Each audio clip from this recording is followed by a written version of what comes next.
Hello, this is Morel Bernard with the continuation of the story Secret Adversary. So, last words were the taxi drew up at the Ritz. Tommy burst into its sacred portals eagerly, but his enthusiasm received a check. He was informed that Miss Cowley, that's Tuppence of course, Miss Cowley had gone out a quarter of an hour ago. Let me continue, and by the way, please subscribe to the channel and please share with others. Thank you very much. All right. Baffled for the moment, Tommy strolled into the restaurant and ordered a meal of surpassing excellence. His 4 days' imprisonment had taught him anew to value good food. He was in the middle of conveying a particularly choice morsel of soleil la jeunette to his mouth, when he caught sight of Julius entering the room. Tommy waved a menu cheerfully and succeeded in attracting the other's attention.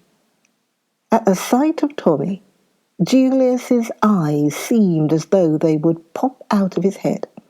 He strode across and pump-handled Tommy's hand with what seemed to be the latter quite unnecessary vigour.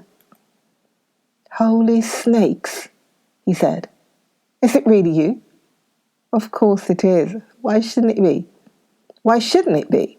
Oh, say, man, don't you know you've been given up for dead? I guess we'd have had a solemn requiem for you in another few days." "Who thought I was dead?" demanded Tommy. "Tuppence." She remembered the proverb about the good dying young, I suppose. There must be a certain amount of original sin in me to have survived. Where is Tuppence, by the way? Isn't she here? No. The fellows at the office said she'd just gone out. Oh, gone shopping, I suppose. I dropped her here in the car about an hour ago. But say, can't you shed that British calm of yours and get down to it? What on God's earth have you been doing all this time?" "Well, if you're feeling here," replied Tommy, "order now. It's going to be a long story." Julius drew up a chair to the opposite side of the table, summoned a hovering waiter, and dictated his wishes. Then he turned to Tommy. "Fire ahead. I guess you've had some few adventures." One or two," replied Tommy modestly, and plunged into his recital. Julius listened, spellbound. Half the dishes that were placed before him he forgot to eat. At the end, he heaved a long sigh. "Bully for you. Reads like a dime novel." "And now for the home front," said Tommy, stretching out his hand for a peach. "Well," drawled Julius, "I don't mind admitting we've had some adventures too." He, in his turn, assumed the role of narrator, beginning with his unsuccessful rencontre at Bournemouth. He passed on to his return to London, the buying of the car, the growing anxiety of Tuppence, the call upon Sir James, and the sensational occurrences of the previous night. "But who killed her?" asked Tommy. "I don't quite understand." "The doctor kidded himself. She took it herself," replied Julius dryly. "And Sir James? What did he think?" "Being a legal luminary, he's likewise a human oyster," replied Julius. "I should say he reserved judgment." He went on to detail the events of the morning. "Lost her memory, eh?" said Tommy with interest. "Oh, by Jove. That explains why they looked at me so queerly when I spoke of questioning her. Bit of a slip on my part, that. But it wasn't the sort of thing a fellow would be likely to guess. They didn't give you any sort of hint as to where Jane was? Tommy shook his head regretfully. Not a word. I'm a bit of an ass, as you know. I ought to have got more out of them somehow. I guess you're lucky to be here at all. That bluff of yours was the goods, all right. How you ever came to think of it all so pat beats me into a frazzle. I was in such a funk I had to think of something, said Tommy simply. There was a moment's pause, and then Tommy reverted to Mrs. Van der Meyer's death. There's no doubt it was chloral. I believe not. At least they call it heart failure induced by an overdose or some such claptrap. It's all right. We don't want to be worried with an inquest. But I guess Tuppence and I, even the highbrow Sir James, have all got the same idea. Mr. Brown, hazarded Tommy. Sure thing. Tommy nodded. All the same, he said thoughtfully, Mr. Brown hasn't got wings. I don't see how he got in and out. How about some high-class thought transference stunt? Some magnetic influence that irresistibly impelled Mrs. Van der Meyer to commit suicide? Tommy looked at him with respect. Good, Julius. Distinctively good. Especially the phraseology. But it leaves me cold. I yearn for a real Mr. Brown of flesh and blood. I think the gifted young detectives must get to work, study the entrances and exits, and tap the bumps on their foreheads until the solution of the mystery dawns on them. Let's go round to the scene of the crime. I wish we could get hold of Tuppence. The Ritz would enjoy the spectacle of the glad reunion. Inquiry at the office revealed the fact that Tuppence had not yet returned. All the same, I guess I'll have a look round upstairs, said Julius. Well, she might be in my sitting room. He disappeared. Suddenly, a diminutive boy spoke at Tommy's elbow. The young lady, she's gone away by train, I think, sir, he murmured shyly. What? Tommy wheeled round upon him. The small boy became pinker than before. The taxi, sir. I heard her tell the driver Charing Cross and to look sharp. Tommy stared at him, his eyes opening wide in surprise. Emboldened, the small boy proceeded. So I thought, having asked for an ABC and a Bradshaw. Tommy interrupted him. When did she ask for an ABC and a Bradshaw? When I took her the telegram, sir. A telegram?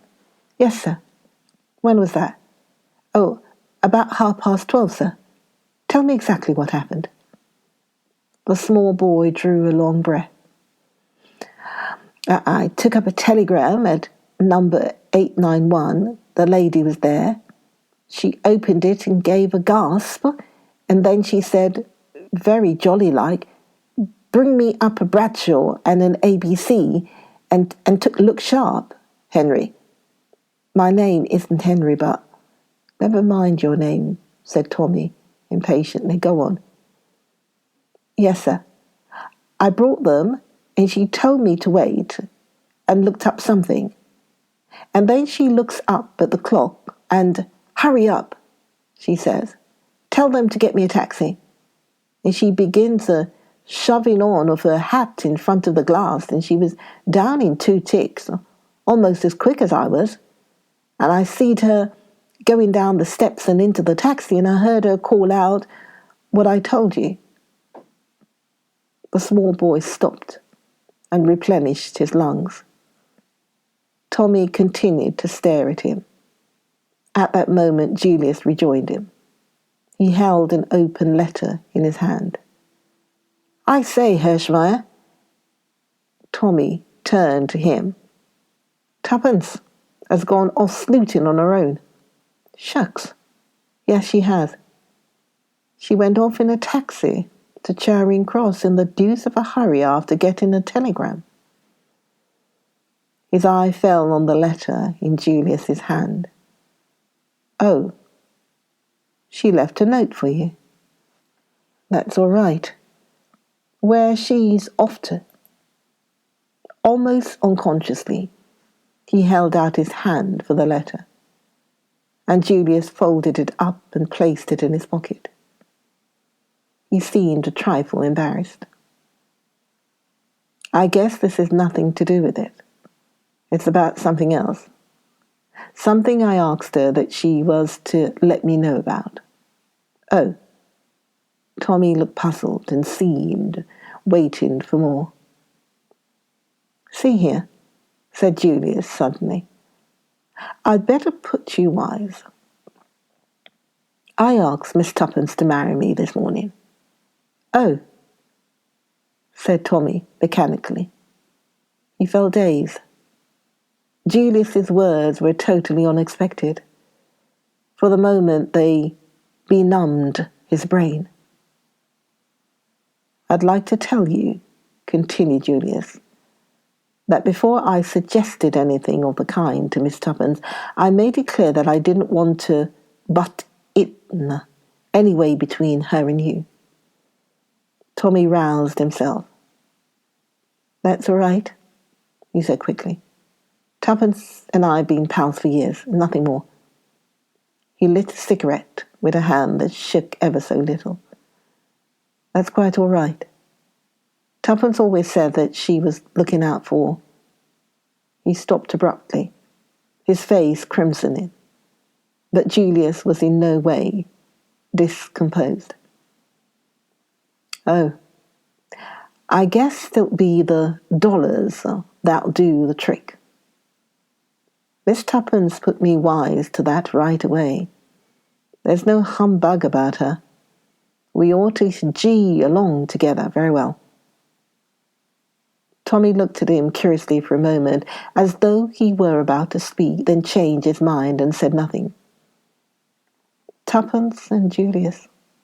Well, why not? Had she not lamented the fact that she knew no rich men? Had she not openly avowed her intention to marry for money if she ever had the chance? Her meeting with a young American millionaire had given her the chance, and it was unlikely she would be slow to avail herself of it. She was out for money. She'd always said so. Why blame her because she had been true to her creed? Nevertheless, Tommy did blame her. He was filled with a passionate and utterly illogical resentment. It was all very well to say things like that, but a real girl would never marry for money. Tuppence was utterly cold-blooded and selfish, and he would be delighted if he never saw her again, and it was a rotten world. Julia's voice broke in on these meditations. Yes, we ought to gee along together very well. I've heard that a girl always refuses you once. A sort of convention. Tommy caught his arm. Refuses? Did you say refuses? Sure thing. Didn't I tell you that? She just rapped out a no without any kind of reason to it. The internal feminine. The Huns call it, I've heard. But she'll come round enough, likely enough. I hustled her some. But Tommy interrupted regardless of decorum. What did she say in that note? He demanded fiercely. The obliging Julius handed it to him. There's no earthly clue in it as to where she's gone, he assured Tommy. But you might as well see for yourself if you don't believe me. The note in Tuppence's well-known schoolboy writing ran as follows. Dear Julius, it's always better to have things in black and white. I don't feel I can be bothered to think of marriage until Tommy is found. Let's leave it till then. Yours affectionately, Tuppence. Tommy handed it back, his eyes shining. His feelings had undergone a sharp reaction. He now felt that Tuppence was all that was noble and disinterested. Had she not refused Julius without hesitation? True, the note betokened signs of weakening, but he could excuse that. It read almost like a bribe to Julius to spur him on in his efforts to find Tommy, but he supposed she had not really meant it that way. Darling Tuppence, there was not a girl in the world to touch her. When he saw her, his thoughts were brought up with a sudden jerk. As you say, he remarked, pulling himself together, there's not a hint here as to what she's up to. Huh, Henry? The small boy came obediently. Tommy produced 5 shillings. One thing more. Do you remember what the young lady did with the telegram? Henry gasped and spoke.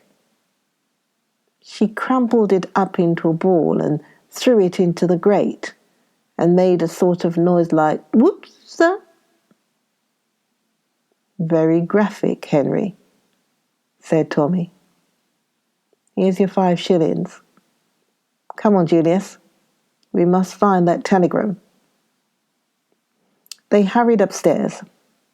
Tuppence had left the key in her door. The room was as she had left it. In the fireplace was a crumpled ball of orange and white. Tommy disentangled it and smoothed out the telegram. Come at once. Moat House, Ebury, Yorkshire. Great developments. Tommy. They looked at each other, stupefaction. Julius spoke first. You didn't send it? Of course not. What does it mean? I guess it means the worst, said Julius quietly. They've got her. What? Sure thing. They signed your name and she fell into the trap like a lamb. Oh my God. What shall we do? Get busy and go after her right now. There's no time to waste. It's almighty luck that she didn't take the wire with her. If she had, we'd probably never have traced her. But we've got to hustle. Where's that Bradshaw? The energy of Julius was infectious. Left to himself, Tommy would probably have sat down to think things out for a good half hour before he decided on a plan of action. But with Julius Herschmeyer about, hustling was inevitable. After a few muttered imprecations, he handed the Bradshaw to Tommy as being more conversant with its mysteries. Tommy abandoned it in favour of an ABC. Here we are. Ebury, Yorks. From King's Cross or St. Pancras. Boy must have made a mistake. It was King's Cross, not Charing Cross. 12:50. That's the train she went by. 2:10. That's gone. 3:20 is the next. 3:20, yes. And a darn slow train too. What about the car? Tommy shook his head. Send it up if you like, but we'd better stick to the train. The great thing is to keep calm. Julius groaned. That's so. But it gets my goat to think of that innocent young girl in danger. Tommy nodded abstractedly. He was thinking. In a moment or two, he said, I say, Julius, what do they want her for, anyway? Hey? I don't get you. What I mean is that I don't think it's their game to do her any harm, explained Tommy, puckering his brow with the strain of his mental processes. She's a hostage. That's what she is. She's in no immediate danger, because if we tumble on to anything, she'd be damned useful to them. As long as they've got her, they've got the whip hand of us. See? Oh, sure thing, said Julius thoughtfully. That's so. Besides, added Tommy as an afterthought, I've great faith in tuppence. The journey was wearisome, with many stops and crowded carriages.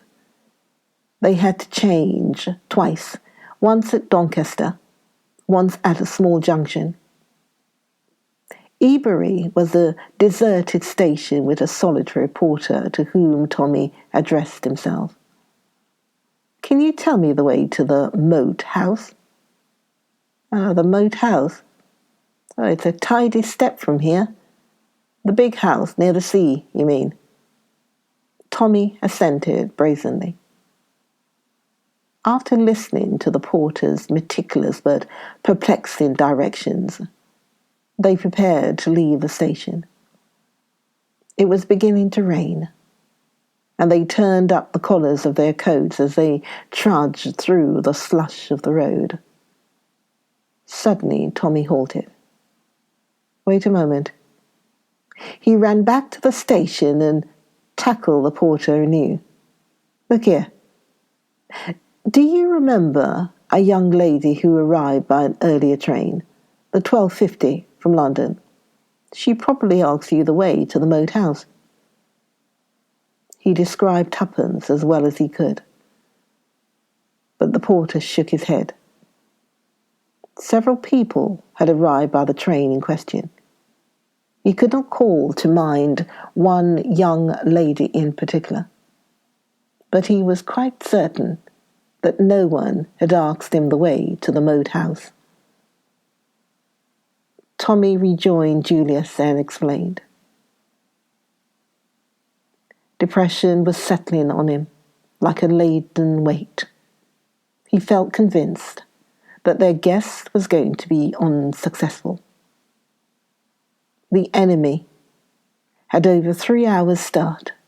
3 hours was more than enough for Mr. Brown. He would not ignore the possibility of the telegram having been found. The way seemed endless. Once they took the wrong turning and went nearly half a mile out of their direction, it was past 7 o'clock when a small boy told them that the Moat House was just past the next corner. A rusty iron gate swinging dismally on its hinges. An overgrown drive thick with leaves. There was something about the place that struck a chill to both their hearts. They went up the deserted drive. The leaves deadened their footsteps. The daylight was almost gone. It was like walking in a world of ghosts. Overhead the branches flapped and creaked like with a mouthful or mournful note. Occasionally a sodden leaf drifted silently down, startling them with its cold touch on their cheek. A turn of the drive brought them in sight of the house. That too seemed empty and deserted. The shutters were closed. The steps up to the door overgrown with moss. Was it indeed to this desolate spot that Tuppence had been decoyed? It seemed hard to believe that a human footstep had passed this way for months. Julius jerked the rusty bell handle. A jangling peal rang discordantly, echoing through the emptiness within. No one came. They rang again and again, but there was no sign of life. Then they walked completely round the house. Everywhere silence and shuttered windows. If they could believe the evidence of their eyes, the place was empty. Nothing doing, said Julius. They retraced their steps slowly to the gate. There must be a village handy, continued the young American. We'd better make inquiries there. They'll know something about the place and whether there's been anyone here lately. Yes, that's not a bad idea. Proceeding up the road, they soon came to a little hamlet. On the outskirts of it, they met a workman swinging his bag of tools, and Tommy stopped him with a question. The moat house, it's empty. Been empty for years. Mrs. Sweeney's got the key if you want to go over it next to the post office. Tommy thanked him. They soon found the post office, which was also a sweet and general fancy shop, and knocked at the door of the cottage next to it. A clean, wholesome-looking woman opened it. She readily produced the key of the moat house, though I doubt if it's in the kind of place to suit you, sir. In a terrible state of repair. Ceilings leaking and all. 'Twould need a lot of money spent on it. Thanks, said Tommy cheerily. I dare say it'll be a washout, but houses are scarce nowadays. That they are, declared the woman heartily. My daughter and son-in-law have been looking for a decent cottage for I don't know how long. It's all the war. Upset things terribly it has. But excuse me, sir, it'll be too dark for you to see much of the house. Hadn't you better wait until tomorrow? That's all right. We'll have a look around this evening anyway. We'd had been here before, only we lost our way. What's the best way to stay at the night round here? Mrs. Sweeney looked doubtful. Well, there's the Yorkshire Arms, but it's not much of a place for gentlemen like you. Oh, it will do very well, thanks. By the way, you've not had a young lady here asking for this key today? The woman shook her head. No one's been over the place for a long time. Thanks very much. They retraced their steps to the moat house. As the front door swung back on its hinges, protesting loudly, Julius struck a match and examined the floor carefully. Then he shook his head. Join me. Join me for the next episode. Join me for the next episode of Secret Adversary. Join me for the next video. Secret Adversary. See you then. Bye.